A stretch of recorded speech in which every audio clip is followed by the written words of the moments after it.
Hey guys, welcome back to my channel. My name is Brittney Bundles, and today's video is going to be very heartfelt, informational, and ultimately just letting you guys know what the status of Bad Chick Hair Salon is and how I will be moving forward in the future. Before we get started, be sure to give me a big thumbs up, make sure to subscribe, and let's get right into this video. Okay guys, so just a little bit of information about me before I get started, because there are some people that don't really follow me or may be very new to the channel and may not know what I'm talking about. So if you guys, most of you guys have been following me before I opened Bad Chick Hair Salon this past summer. And I opened Bad Chick Hair Salon because I really have a passion for helping other women. Opening the salon, in my mind at that time, would not only benefit me, but it would benefit the community. I was hoping that I could provide more jobs, just more money, more awareness, more assistance with helping women get started with their hair business, and ultimately brand my business here. My business was initially branded online, badchickhair.com. Most of my clients are not from my city where I decided to open my shop.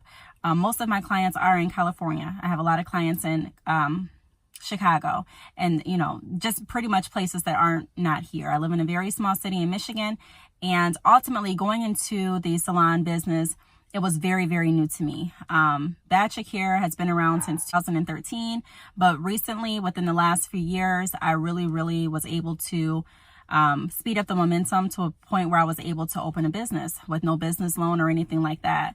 I was able to open the storefront, so to speak. And the reason that I wanted to not only offer a storefront was because I knew that opening a business in this city would be tricky because of the population, and also because my name wasn't really known here. My personal name was known, but like my business name wasn't. Most of the clients were not from my city. So I knew it would be a risk, as with any business. So what I try to do is offer a service and a product. So the salon portion was going to be the service and the extensions were going to be the product. However, the salon portion needed so much more attention. It needed so much more money, and it needed so much more time.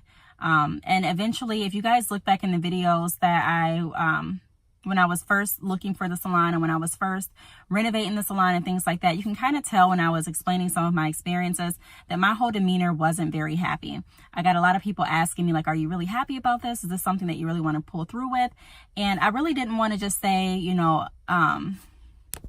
no, this is something that I'm not happy with, but because I truly didn't know if it was just the fear of me just starting up, if it was something that would get smoother as time went on, and so I wanted to go for it. My personality is very move forward. I move on faith, and I move on what is feasible for me at that point. Whenever I go into something, I look at the good parts and I look at the bad part. I look at, this is what you could make and this is what could happen. I started looking for different buildings, and I was very excited. The rush of having a store, the rush of actually seeing your name up on a building, a name that you created, in not lights, but like on an actual storefront. It's just an experience and a feeling that I cannot describe. It's a feeling that you truly have to find out and feel for yourself. It was amazing. Being able to have the keys to my own shop was amazing. Being able to help different women was amazing. So there's so many good parts of owning a salon and opening a hair business. I do not want to deter anyone from opening their dream or going forward with what they are determined or destined to do. And this whole video is just pretty much reiterating that anything is possible if you want to do it. Anyways, the hiring process was I want to say turn off portion with my happiness in the salon. Just meeting the different people and realizing how much it actually took to not only run a business and pay for things, because honestly, I don't want to say paying for things is the easy part, because it's not. You still have to generate money.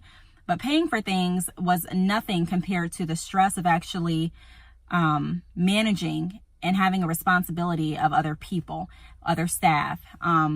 It's just a great responsibility. It takes a lot of time, takes a lot of energy, and I was just drained every day. With Bad Chick Hair, I was drained as well, but it was a different type of drain. When I put in all of my work and my time and passion into Bad Chick Hair drop shipping, wholesale, when I talk to you guys on the phone and do marketing meetings, I'm tired at the end of the day, but my tired is rewarding. And that's how I knew. I listened to my heart and I said, you know what, I'm not happy. And I would tell my mom, I would tell my close family, my close friends, and they, would try to keep me encouraged. And I appreciate that because that's what I needed at the time. Truly, Bad Chick Hair Salon was something that was going to happen regardless of what anyone said, because I needed to see for myself. I wanted to see how it felt. I wanted to see how I would enjoy running a salon. And ultimately, I wanted to help other women. Being in the salon, it took away a lot of my time from drop shipping.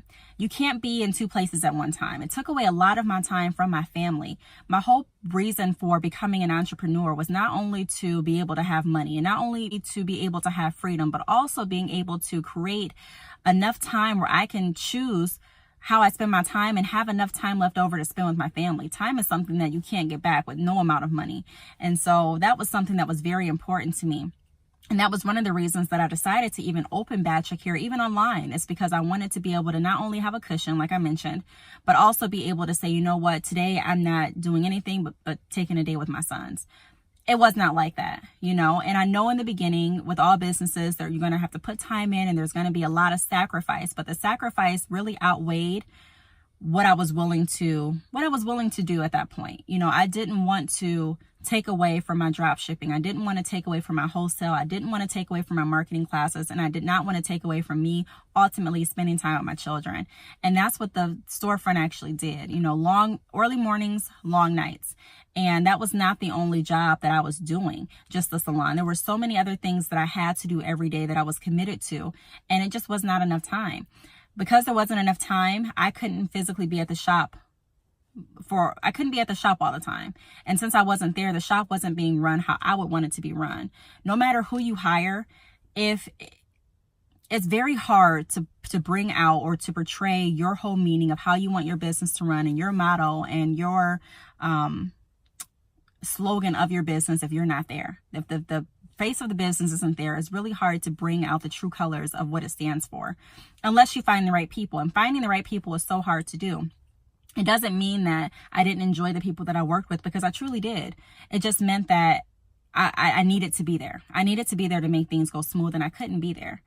So like I tell you guys all the time, I make sure that I go into things. I do go into things fast, but I always make sure that I have some type of cushion. I don't just put everything into it and end up with nothing, because I can't move that way. I have a whole family. I have children that depend on me. So this whole channel, when I explain my experiences, is helping those that want to start businesses, that are scared to do it. I'm letting you guys know that you can, but I'm showing you the full picture. I don't want to just show you the money, because if I just show you the money, then it's like, okay, great, let's start. But if you see the full picture, you may say, you know what?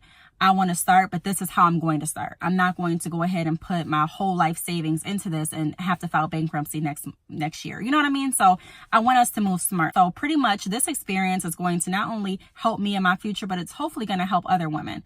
During the hiring process, it was just I don't want to say disappointing, but it was just, it just was an eye opener. It let me know that, hey, there's going to be more than just you picking the right girls, because picking the right people is great, but you also have to be there to mentor. You also have to be there to let people know what you expect and give them your expertise. It's just like with drop shipping.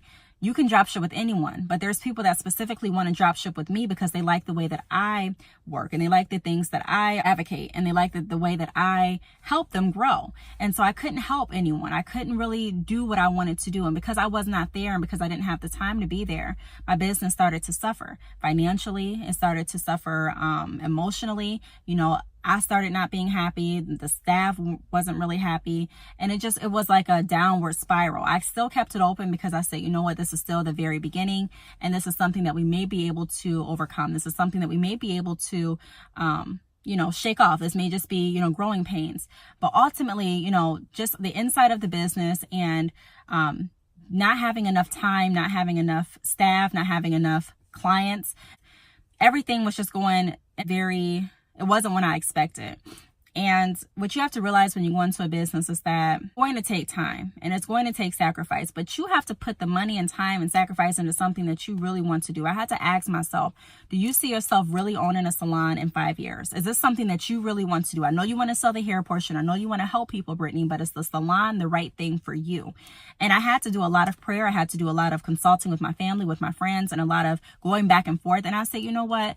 This is something that I know that I really don't want to do. I don't want to do the salon portion. Do I think it could have worked? Yes, I know it could have worked. Do I think that I could have put more time, more energy, more money into it and results could have been different? Of course, yes. Just like with my drop shipping, how I tell you guys before you sign up for drop shipping, it's going to be hard. You're going to be tired, but there's a different type of tired when you're actually doing something that you love to do versus you're just doing something because you think that it's going to help someone else, or you think that it's great to help someone else, but you have to still look at the overall picture. Is this the way that I want to help other people?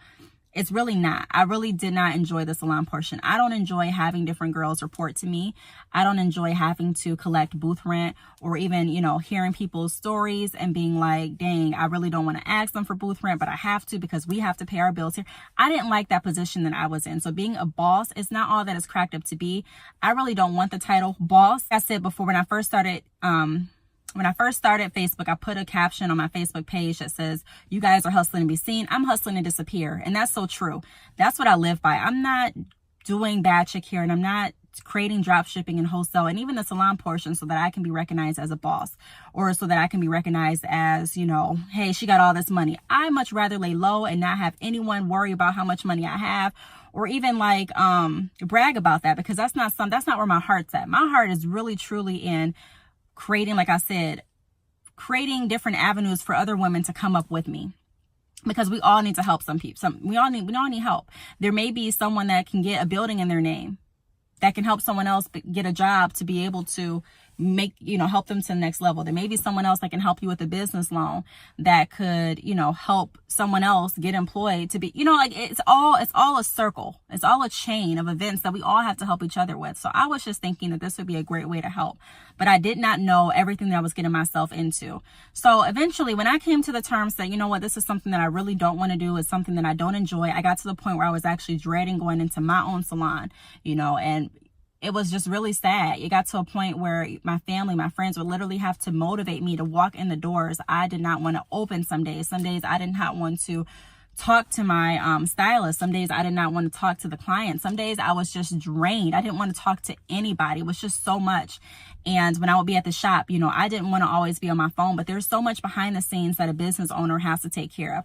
When I'm at the shop, there may be other people sitting there texting me about, hey, you ordered this inventory. I can't have it to you until this day. Or, hey, you wanted to look into this software for your stylist, but this is how much it's like. It's always something to look at on your phone, and that's just for the business aspect. That's not even drop shipping or wholesale. And I would also get the emails for drop shipping, the emails for wholesale, run to the post office every day, go back to my other commitments, go to the shop, be a mom. It was too much for me to deal with. And it got to a point where, like I said, I could not do it all. And I could not find help in enough time to be able to keep the business running smoothly. I reached out to a lot of people, but as a startup business, I didn't have a lot of money to pay the rent. The rent was over $1,600 a month. That didn't include the utilities. That did not include anything else. The inventory, that was just for the rent. So you can do the math, paying rent, paying mortgage at your house, paying the lights at your house, and then also having to pay water and paying a whole nother separate set of bills. It's a lot for one person, and it was very, very expensive. So what I did before I even decided, because I said, if I'm not going to the shop every day, if I'm not liking what I'm doing, I know eventually it's just going to run its course, and I don't want it to run its course where I still have a lot of debt owing to this man. When I say this man, I mean my landlord. So what I did is I just contacted my landlord, and I'll make a video about how to get out of things that you get yourself into as a business owner, because that's very important. You have to know how to talk. Being able to talk, being able to sell, being knowledgeable about your lease, your contracts, the different laws in your state, finances, all of that is going to play a big portion with you becoming a business owner. like I said before in all my video, or in a lot of my videos, being a business owner, being a boss is more than just the title. It's more than just the name. There's so much more work. There's so much more money that goes into it. In essence, you do have to pay the cost to be the boss. And I just got tired of paying the cost, and I got tired of dealing with the stress. So I said, you know what? I'm going to go back to where my heart is, my, so to say, bread and butter. And that's my website, because it gave me the flexibility to be able to work from wherever I was. It gave me the flexibility to be able to send out the packages from wherever I was. I didn't have to, or, not from wherever, but I didn't necessarily have to be stationed at a building for 8 hours for me to make money. I was able to make money, mobile money. And that was what I enjoyed doing. I'm out shopping, but I'm still getting paid. I'm out at my kids' recital or kids' performance for school, and I'm still getting paid. I'm out at church, and I'm still getting paid. And I'm still able to help women, still able to be a mom, and I'm still able to live my life, but I'm able to do what I love. And so I said, you know what, this is the right thing for me. So I contacted my landlord, and we discussed different options. And ultimately, I decided to pay out of my lease. So it's a buyout. It's a lease termination. That's something that you want to talk to your landlord about before you just not pay or not open the doors, because I be dang, I, built my credit up to a good point, and I'm like, I'm not going to let my credit just go down the drain because I did a move that I decided wasn't the best for me at this time. So I am buying out of my lease. So I still technically have the building. Bad Care is still there technically until March. I'm just not going to be at the salon, daily. I'm just going to go there occasionally. So I am looking for different smaller office spaces, because I still want a place that I can house my hair and a place where I can work quietly. I do have an in-home office, but with kids, sometimes the in-home office can be very distracting. So I still would like to have a place. Ideally, I would like to have a place that would be outside of my home. So I'm still looking at places like that, but I definitely know I don't need over 2,500 square feet. So that's that. The moral of this story, and I know I was jumping around a lot. There's a lot on my mind, a lot on my heart. But the moral of the story is, you guys go for what you want to do. Do what you want to. If I've never opened Bachelor Hair Salon, I would always have that thought in the back of my mind. How would it be? What would it have gone like? What would the experience be? And no matter how much you read, no matter how much you research, no matter how much you listen to someone else's experience, you're going to learn the most when you actually walk through it. I want you guys to learn from me, but I also want you guys to not be fearful to actually make the step to do what's on your heart. If you feel that this is the right time for you and you've prayed about it, then do it. There's always a way out of things. You'll never know unless you try. Before I end this video, I want to thank everyone for their support, locally and not locally, for Bachelor Hair Salon, because a lot of, the reason that I was able to stay open is not just because of my local city, but it's because of the people that believed in me and the people that purchased from me in different states. So I want to thank you all for riding along with me with Bad Chick Hair Salon. With that being said, Bad Chick Hair is still open. I still do drop shipping. I still do wholesale. I still do, I sell bundles and things like that. Just the salon portion is something that we're going to cut off at this point. I am going to read out the closing letter that I wrote. This will also be found on my Facebook at Brittney Bundles, in case you want to actually go to my page and, just stay connected with me there. But I did write a letter that I'm going to be typing up on Facebook, and this letter just says, Bad Chick Hair Salon will be officially closing in March. Bad Chick Hair drop shipping, wholesale, web builder services, and hair extensions will be available online through badchickhair.com. I must say that I've learned so much through this experience, and I have so much insight to offer anyone interested in opening a storefront or salon. What worked, my challenges, expenses, etc. As this is my true passion, helping others through my experiences and resources. Being a boss not only comes with a title, it comes with great responsibility, great expenses, and many sacrifices, as well as every business. However, being stationed in a building is a lot harder than it looks. My online business could have never prepared me for this experience. I am grateful that I went for it and grateful that I knew when to stop. Thank you all for your support, and more information about my business experiences are available via my YouTube channel at Brittney Bundles. So you guys make sure to subscribe. The next couple of videos, not couple of videos, but throughout this year and beginning of next year, I am going to be going over in depth different things about finding a storefront. So I'm going to be doing videos about how to find your store location, things that you can look for, things that you want to make sure are included in your lease, how to get out of your lease, how to break a lease if you decide that this is not something for you, business financing. So if you are interested in obtaining a business loan, how to do that, credit information, just everything that you pretty much need to know that I learned through my journey, actually having a storefront, hiring employees, things like that. I will be more than happy to make videos about that. So stay tuned, guys. This is not the end of Bad Chick Hair. This is just, you know, one thing that we tried, and I decided, you know, hey, it's not working at this point. Let's go ahead and cut that portion out, which is fine. Bad Chick Hair is still alive and well. I love you guys, and I will see you in my next video. Bye.